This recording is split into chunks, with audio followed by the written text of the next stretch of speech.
Hello, ladies and gentlemen. I hope you're all doing well. Root Beer here, and I'm going to be finishing off the 2018 Euclid Math Contest in this video. We've come far, and we've finally made it to question number 10. Let's take a look. Hopefully you've already given this at least a little bit of a glance, maybe a shot. Maybe you've actually devoted quite a bit of time to it, but let's take a look at 10. An infinite array with two rows. The numbers in the top row are denoted by, so we're indexing by integers, so it goes off in both directions. We've got a minus 2, a minus 1, and so on. And the numbers in the bottom row, same thing, but with B's, capital B's. All right, for each integer k, the entry ak is directly above the entry bk, just like we've got shown in our picture here. For each integer k, ak is the average of the entry to its left, entry to its right, and the entry below it. So a0 here is the average of a minus 1, b0, and a1. Okay, so we could get a reasonable formula for that. And each entry bk is the average of the entry to the left, to its right, and the entry above it. So same thing, but flipped for the b's. Okay, so we've got three parts here. Usually, I try and say this every time, but usually you should. The A part is just a quick, do you understand what we just told you? Can you do a calculation style question? And I expect this one will be no different. So you should always try 10A. It's a couple easy marks, even if you might not really understand the situation. You might have. Might be completely lost when it comes to B or to C, but still, it's a good idea to try A. So what have we got for A? In one such array, A0, A1, A2, they're all equal to 0, and A3 is equal to 1. Determine the value of A4, so the next one over. All right. The maximum mark on this part is 2 marks. They didn't say that anywhere else in the paper. I wonder if that's a new trend. They didn't used to do that, but it's interesting. Maybe they've had issues of people writing too much or too little in different parts for question 10. Well, they do it for B and C, too. Interesting. Okay, so we'll get to that, but usually I find it's a good idea with question 10. They tend to introduce a brand new mathematical object or concept or type of number or type of quadrilateral or something. So it's a good idea to read all parts just so you get a sense of it and you can start thinking about, how should I answer B to best set me up for C? Because remember, you only have 2.5 hours for this stuff. So let's read B and C. B, in another such array, so not necessarily these numbers, we define SK to just be, well, it's probably S for sum. It's the sum of the numbers vertically. So it would be the sum. So S2 would be the sum of A2 and B2. We want to prove that sk plus 1 is equal to 2sk minus sk minus 1. Okay. I can see how those would be involved, because to compute a0 you need to know 0 minus 1 and 0 plus 1 and stuff like that. So, okay, that's not unreasonable. It might be doable. Also, it's only worth 2 marks, so okay. C, consider the following 2 statements about a third such array. Okay. So we've got P and we've got Q. P, if each entry is a positive integer, then all of the entries in the array are equal. Okay. Q, if each entry is a positive real number, then all of the entries in the array are equal. Prove statement Q. Do we need P in order to get to Q? They've got quite a bit of stuff here.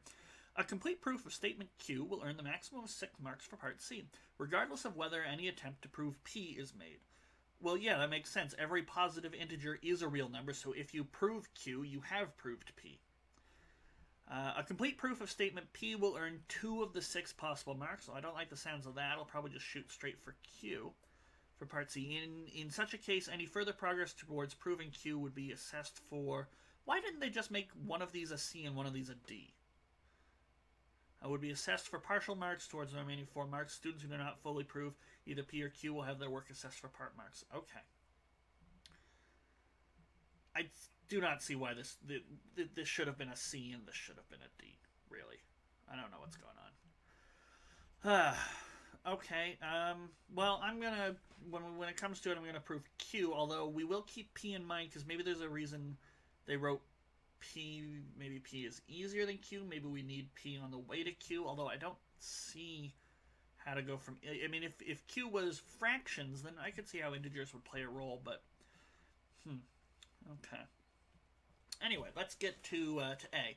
So in one such array, we got 0, 0, 0, and 1, and that's along the top. So we'll have the 0 here, 1, 2, 3, and we want 4. So 0, 0, 1. We just know the A's. Okay. Well, I think we can figure out this value and this value pretty quickly. So what's that? B1 and B2. So B1 plus 0 plus 0 divided by 3 is equal to this 0. It's A1. So B1 equals 0. Fine. B2 plus 0 plus 1 divided by 3 is equal to A2, which is also 0. So B2 needs to be equal to negative 1. Okay. So let's redraw what we've got going on here. So we got 0, 0, 0, 1, big fat question mark. I've got 0, I've got negative 1 here.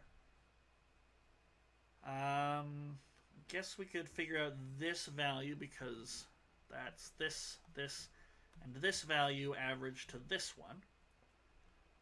So we can say negative 1 is, well, it's not an A anymore, it's B, it's B2. Which is the average of 0, 0, and B3, which is this value over here. So if it's negative 1, then that means B3 is negative 3. So now I've got 0, 0, 0, 1, don't know, and then 0, minus 1, minus 3. That is finally enough to figure out. So A4 plus 0 plus negative 3, all divided by 3, has to equal to A3, which is 1. So A4 minus 3 is equal to 3. A4 must be 6. Right? Yeah. So all zeros means B0 has to be 0. Need a minus 1 to cancel out with that in order to get this average B0. So 0 and minus 1, fine. Then the 0, 0, and minus 3 gives you an average of minus 1. 0, minus 3, and something averages to 1, so that's got to be 6. 6 and minus 3 is 3. Divide that by 3 is 1. Okay, A4 is 6. Good job. And that is all we were asked for, was just to figure out A4.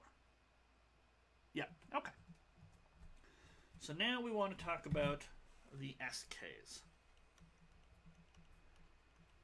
And we start also thinking, well, how am I going to show, oops, wrong back button. How am I going to show Q? Entry is a positive real number. And all the entries to the array are equal. Okay.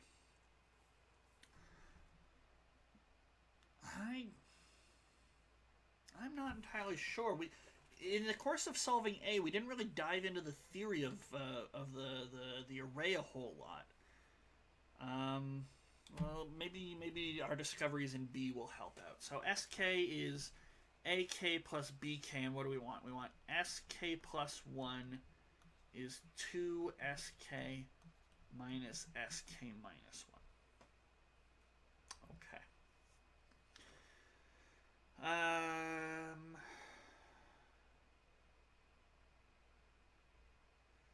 So we got 2 SKs there.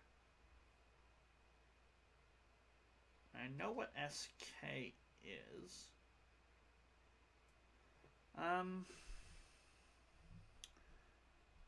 suppose we could. I don't want to start with the end statement. I find that's bad practice. So I want to start with something I know is true and manipulate it. So I know SK is AK plus BK.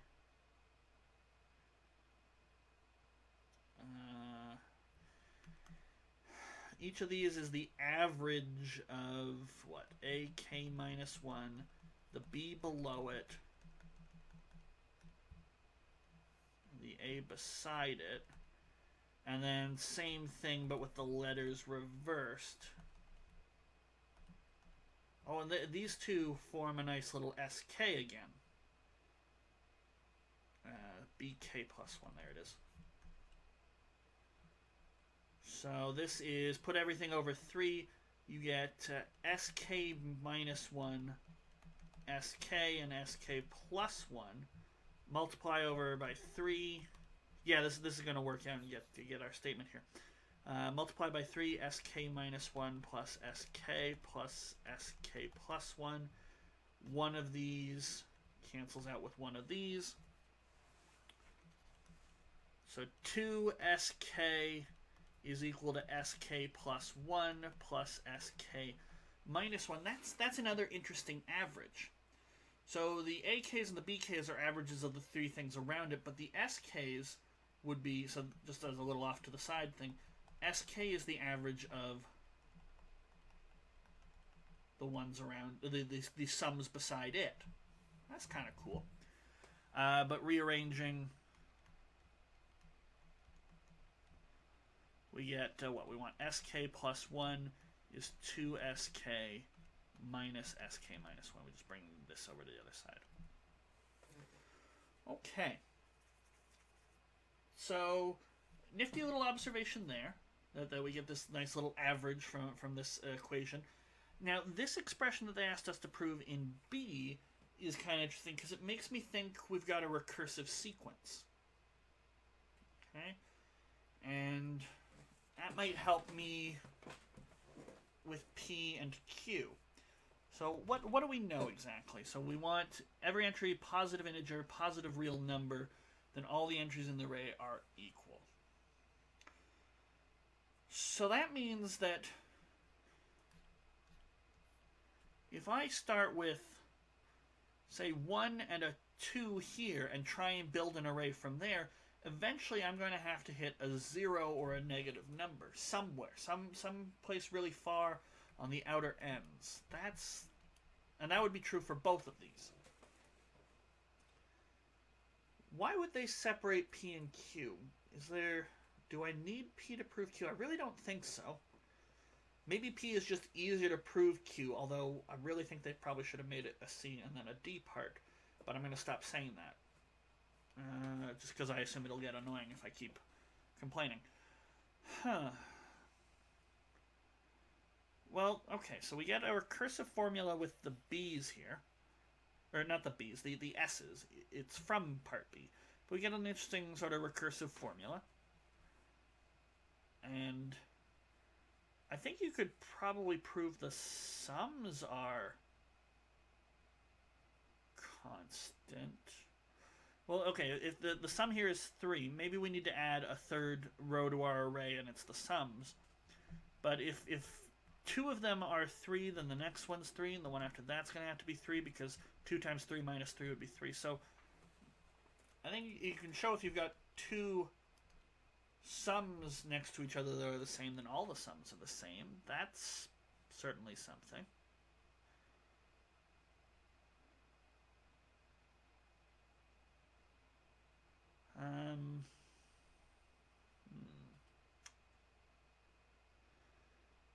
But I worry. So I worry a little bit. So B, we have a formula for the sums.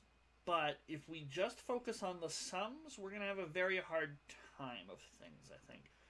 Because, sure, I could have 1 and 2 adds up to 3, and the next column also has to add up to 3, but who's to say it's not 0.5 and 2.5 and things like that? So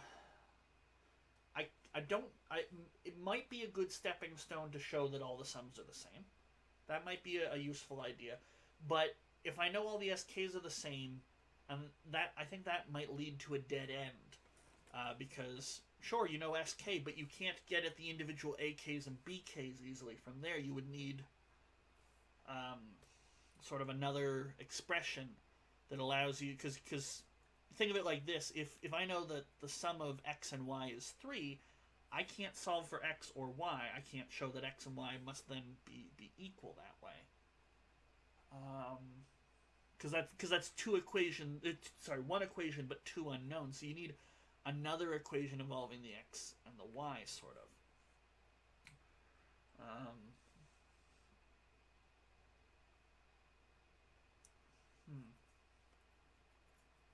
So would maybe sort of like an inequality with sums work, and then like I'm thinking arithmetic mean geometric mean. I'm just trying to brainstorm, because usually when I do 10, A gives me a theory-ish direction or sort of some observations I can make, but A was just sort of do this average, do this average, do this average, and it didn't really give me a whole lot. And B, I feel, went too quickly. I didn't learn a whole lot. Now, I do have a recursion in terms of the sums, but even if I just know the sums are all constant, which they would have to be if all the terms are equal, that's why I keep coming back to that, that doesn't help me prove P any more than it helps me prove Q, because, again, just knowing the sums doesn't tell me anything about the individual values, and it's the AKs and BKs I want to get at. So I feel like we might need to investigate another related expression. So I like this recursive formula for the SKs. Well, hold on. I keep saying SKs are constant. That would need to be true, but can I actually show that that's true?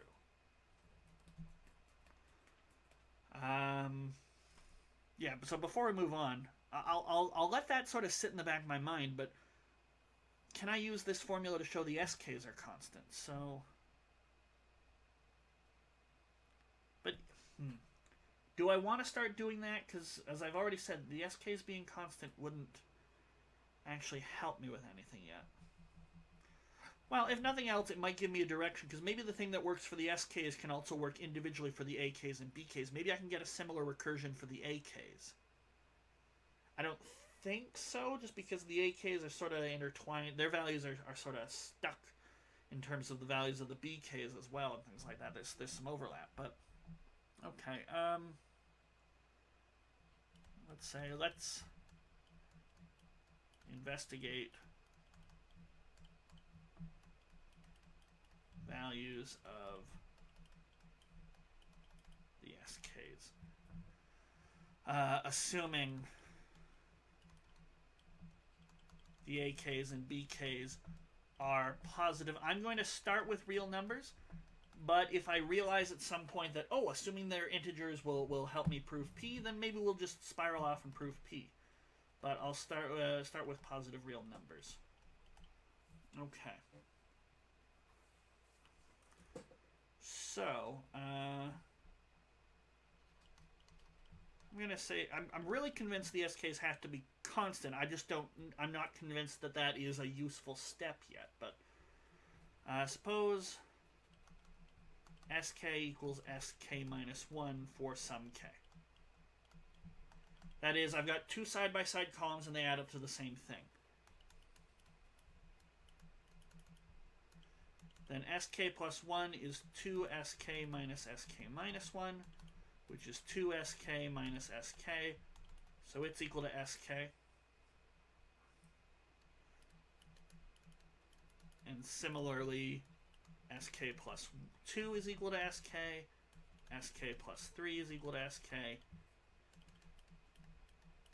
Indeed, SK is equal to SK plus 1 is equal to, and it's just going to keep going.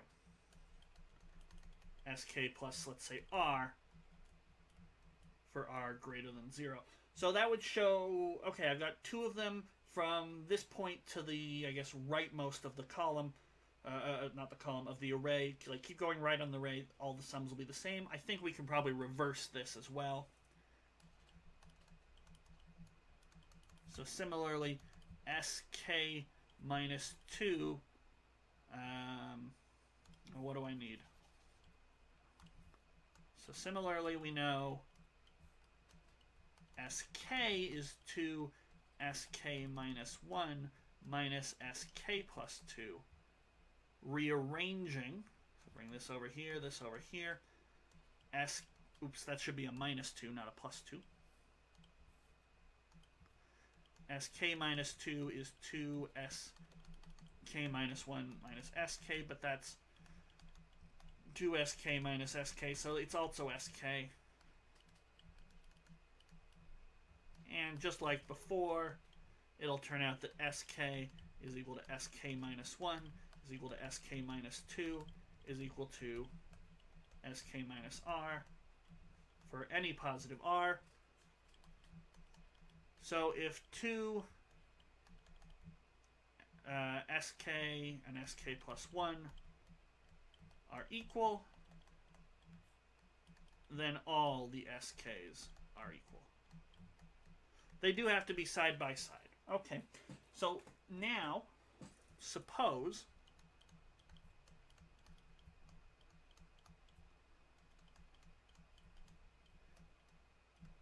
there is some sk that's not equal to sk minus 1.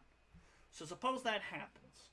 I think that that can never happen, because if we've got they're saying if you've got positive reals, then all the numbers are the same, and that would, as a consequence, mean that all the sums are the same.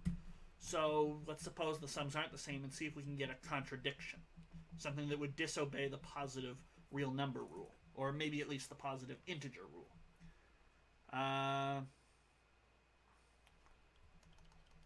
So I'm going to say without loss of generality, basically the array is two-directional.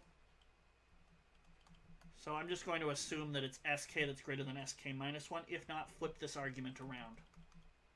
So without loss of generality, let sk equal sk minus 1 plus p.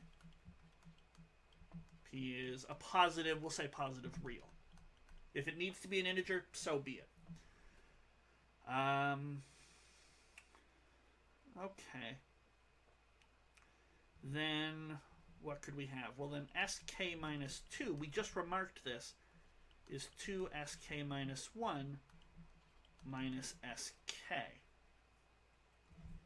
But that's going to be 2 sk minus 1 minus sk minus 1 plus p, and that's going to be sk minus 1 minus p. So we're starting to go backwards. So sk minus 1 is sk minus p. Sk minus 2 is actually sk minus 2p. So I'm going to say we claim sk minus r is equal to sk minus rp for integer r. I mean, this will work for negative integers. I don't actually care, so we can say positive. It doesn't matter. It is true for r equals 1 and r equals 2. If it's true for sk minus r minus r minus 1, that is to say, sk minus r plus 1. So the next one, what we're doing here is an induction proof. This is 2 sk minus r minus sk minus r minus 1. Yes. And so that's 2 sk minus rp minus sk minus r minus 1p. And that's going to be 2 sk minus sk, which is an sk, 2rp, so this will be minus 2rp plus r minus 1p.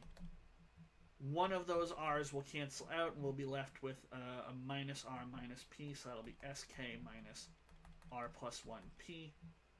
So by induction, the result is proven.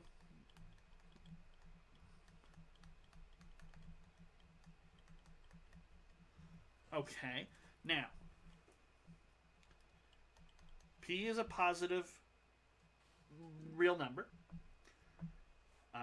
SK is AK plus BK, so a sum of positive numbers.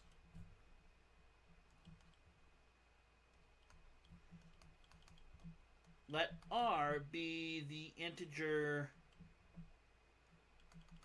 be any integer greater than SK over P. So I'm using the floor function here. If you're using notation that you think people might not know, always explain what it is. Just, floor function. Or not floor function, ceiling function. The biggest integer, or ceiling. I feel like that's not spelled right. Yeah, ceiling function. Okay. So RP is bigger than SK. Because R is bigger than SK over P. So SK minus R is equal to SK minus RP, which must be less than 0. But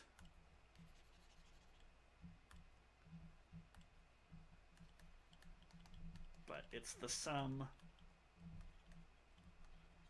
of the positive numbers AK minus R, BK minus R. So 0 is less than SK minus R is less than 0. This is a contradiction. I'm using the contradiction symbol.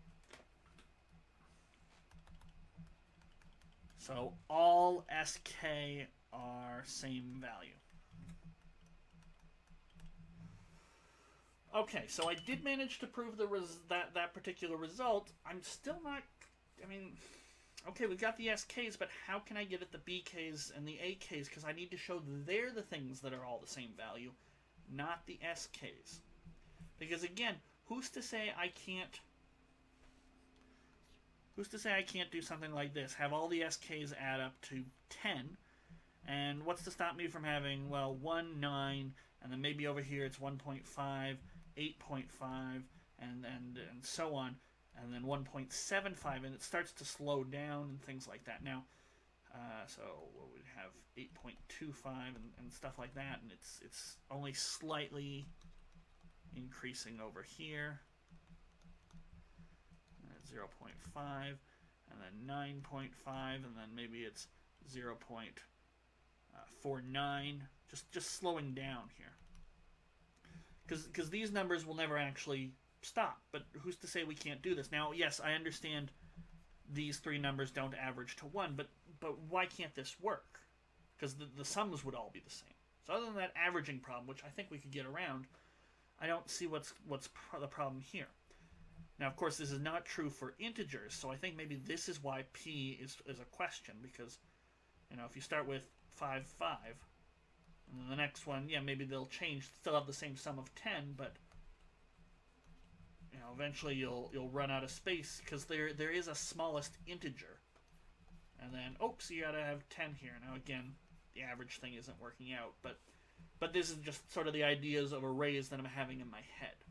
So I understand that maybe P could come in and say, well, no, eventually you'll hit a 0, or eventually you'll run out of integers, because there's a lowest integer, but there isn't a lowest positive real number. So why can't the array sort of slowly, just sort of slow down as we keep going in either direction and keep the constant sum? There's got to be a way to get beyond just this constant sum. Because again, we're basically saying x plus y equals a constant. Great, but there's literally an infinite number of possibilities. Why can't we shove them into an array? So I'm thinking maybe we have to use the averaging property. That might be a bit messy. I wish we could get at x, because if I had something like x minus y equals, I don't know, another constant, d, doesn't really matter, then you can actually get at 2x is c plus d over, or c plus d, and then x is c plus d over 2. And now we've got sums, but, so I guess maybe, should we go for difference?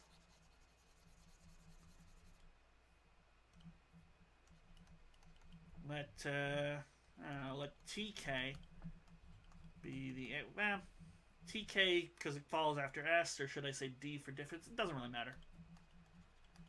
AK minus BK. Maybe I'll need a UK where it's BK minus AK. I'm not entirely sure. So this is the difference. So we'll say for all K.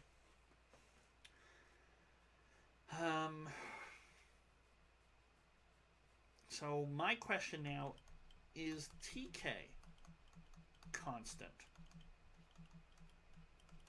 for all K? Because if it is, then AK is SK plus TK over 2 constant.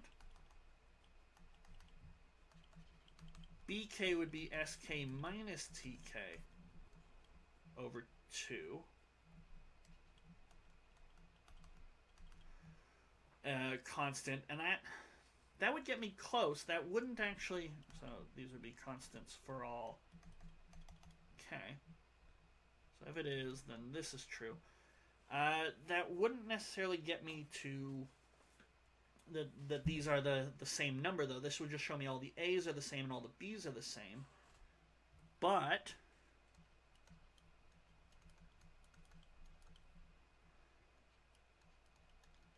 AK would be the average of AK minus 1 plus BK plus AK plus 1 all over 3, and that would show me that 3AK is equal to AK, because this is the same and so is this, plus BK plus AK, and that would allow me to conclude AK is BK. So that would work.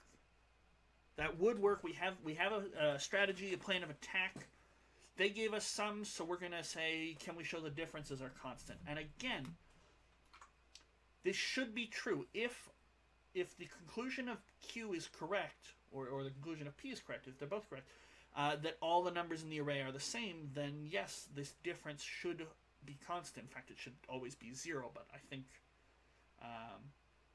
that's a little too hopeful, because if I could just show the differences in all the columns were 0, we'd be done already.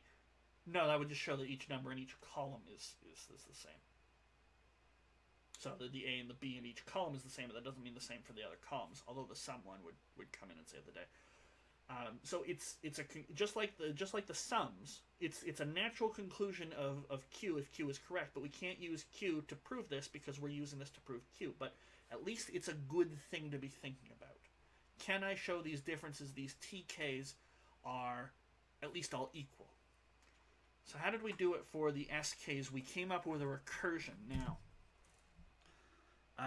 oh gosh, what did we do? So TK is AK minus BK, and that's AK minus 1 plus BK plus AK plus 1 all over 3 minus BK minus 1. So I can see we're going to get some TKs in here.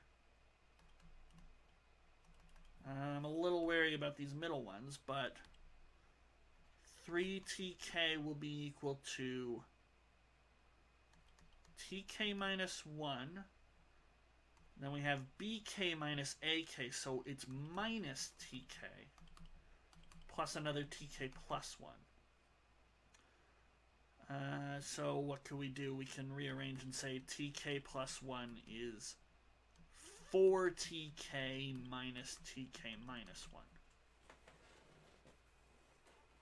I think that should do it again. Right? That's similar recursion. It's like, so now it's all about the recursion. Except will TK necessarily be, because we used the positivity there at a certain point. All right. Well, let's start. So we claim all the TKs are the same value, and as we've shown, if this is the case, statement Q holds. AK equals BK equals AK plus 1 for all K. So that's a brief statement of all the numbers are equal. So we claim all the TKs hold. So suppose not.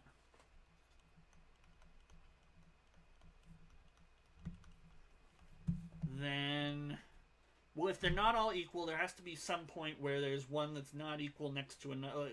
There's two that are right beside each other that aren't equal. Because if that never happens, then they're always equal. Then there is some K. So TK isn't equal to TK. I'll do plus 1 this time. I don't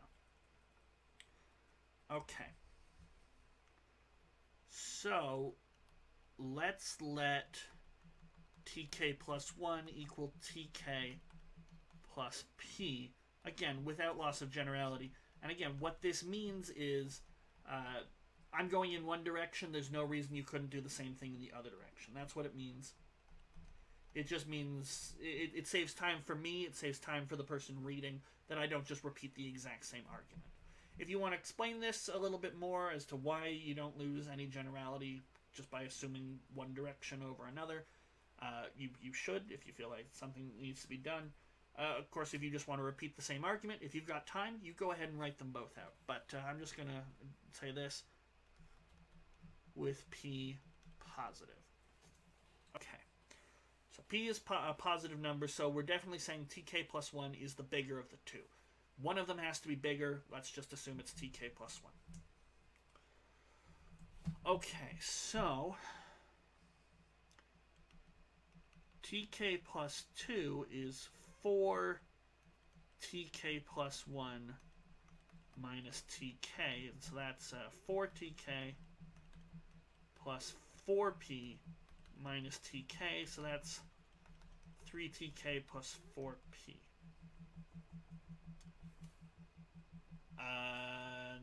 That is that. That's interesting.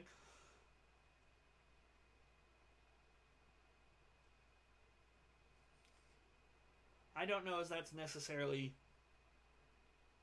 bigger than TK. The problem here is we've got differences. And the differences could be negative even if the numbers are positive. Because you have A is 3 and B is 5, that's going to be a negative 2. So I can't necessarily say for certain just because I've got 4 P's here that we're good to go. So are we stuck? I can't make any assumptions about TK. All I need is TK is different than TK plus 1. What I'd like to do is show that TK plus 2 is bigger than TK plus 1, right? Do I want to show that?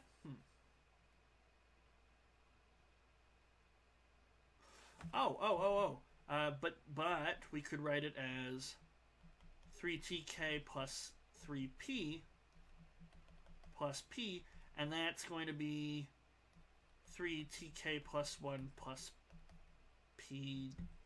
Darn it. I thought that would be helpful, but again, I don't know if TK plus 1 is positive or not. I want to show that it's always increasing. Do I want to show that it's always increasing? What's the end game on this? Where do we go from here?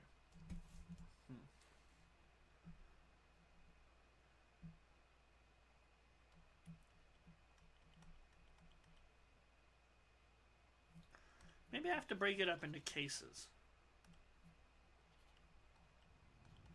So I'm going to say, get rid of this. I'll come back to it if I need to, but instead, let's suppose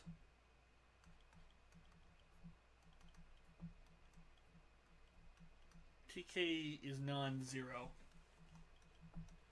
for some K. Because I guess this would also do it.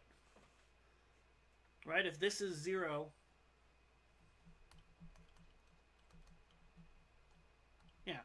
this would also do, because if the difference is 0, then the AKs and the BKs are the same for each SK. Yeah. So maybe I can just jump and show that it is non-zero. So suppose TK is non-zero for some K. Again, we'll assume TK is positive.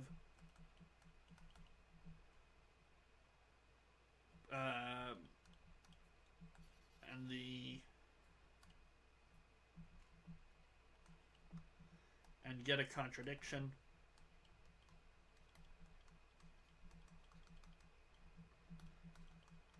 The TK less than 0 case is similar.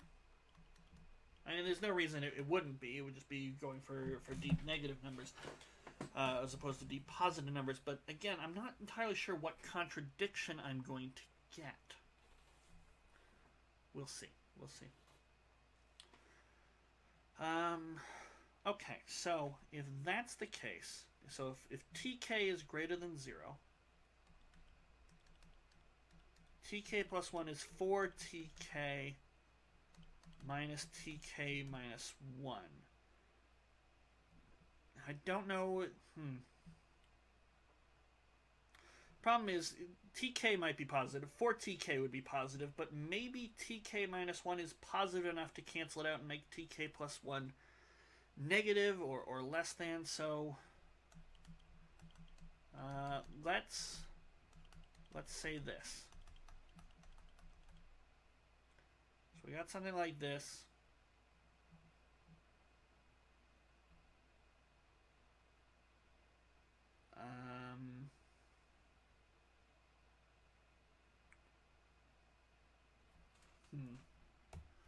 Okay, new thought. Not that I'm abandoning what I just did, but observe TK plus 1 plus TK minus 1 is 4TK. So one of TK plus 1 or TK minus 1 satisfies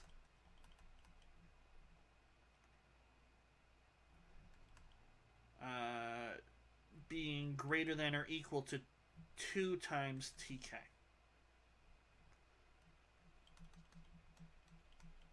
So we'll assume, again, without loss of generality, I keep using that, I keep trying to start an argument, and it keeps, I'm not focusing in on the right thing, but I'm just making an assumption. It works the same the other way, but we'll assume TK plus 1 is greater than or equal to 2TK. Okay. And that TK is positive. Okay, so that would mean that TK plus 1 is positive. Now I'm going to claim that the same is true.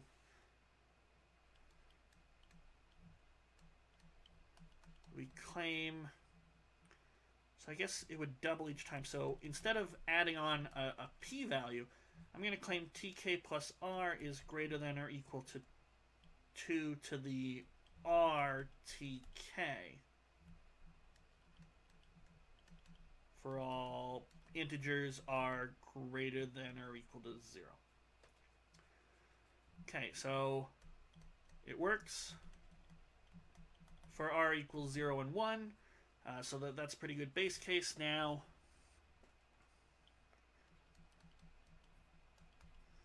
for TK plus R, assume it's true that TK plus R is greater than or equal to 2R times TK. 4 times TK plus R is equal to TK plus R minus 1 plus TK plus R plus 1. And so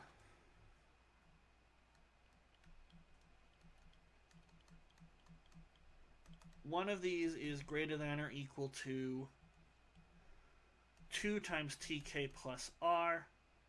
Could it be this one over here?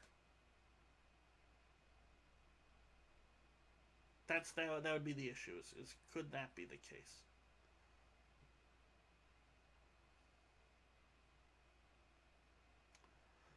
Well,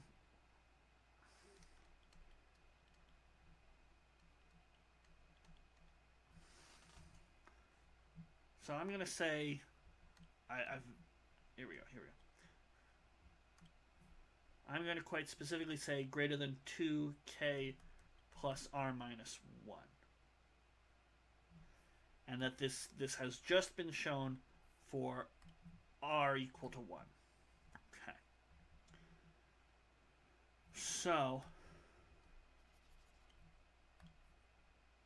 2 times tk plus r minus 1. So one of these is greater than 2 tk plus r. If tk plus r minus 1 is greater than 2 tk plus r, then we see tk plus r minus 1 is greater than or equal to 2 tk plus r greater than or equal to 4 tk plus r minus 1 using this property up here. And so it's greater than or equal to itself times 4. And that would imply tk plus r minus 1 is equal to 0. And therefore,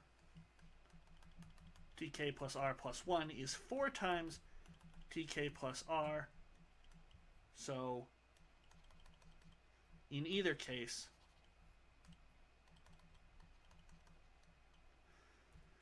so one of these is greater than 2 times tk plus r. If it's this one, great, that's what I wanted. If it's this one, well, then he's equal to 4 times it. So in either case, tk plus r plus 1 is in fact greater than or equal to 2 times tk plus r. So by induction, this is proven.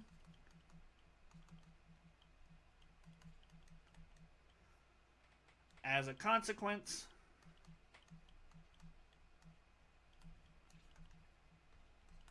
for any r greater than or equal to 0, tk plus r is greater than or equal to 2 to the r tk. Okay. If tk is greater than 0, then tk plus r is greater than or equal to the r tk, and that's going to be positive. And for the right choice of r,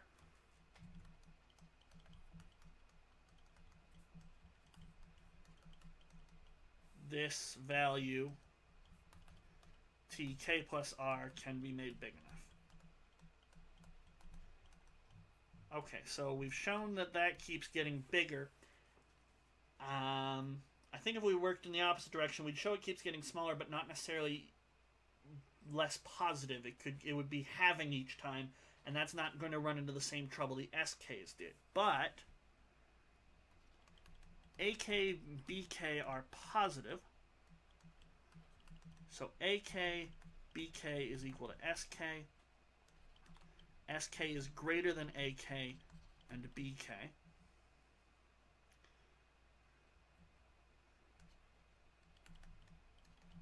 Eventually, we can find an R so that TK plus R is greater than SK.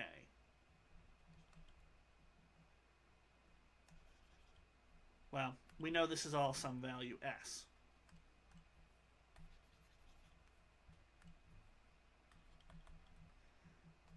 Oops, wrong thing, there we go. S equals SK, because we know it is constant. So eventually I can make it bigger, but then 2AK is, no, 2BK, I want BK. 2BK is SK minus TK, we'll say plus R. But this is necessarily less than 0, and therefore BK plus R is less than 0, and that is also a contradiction. So let's just recap very briefly what's going on here. I suppose TK is non-zero. Quite specifically, I propose TK is a positive value. If it was less than 0, we'd probably be attacking the AKs at the end here. But so he's positive, and one of the ones on either side is more than twice its value, or less than or equal to twice its value if it was negative. That way it keeps getting a bigger negative number or a bigger positive number as we move further to the left or right, respectively. Okay, so we managed to show that it's doubling in value each time. It's at least doubling in value, doubling in negative values or doubling in positive values each time. Eventually we can make it bigger than the SKs if we're dealing with a positive TK plus R. Eventually we can make it bigger than the constant value all the SKs have, and that would show that BK is 0. I would probably note if the TK at the start is assumed to be less than 0,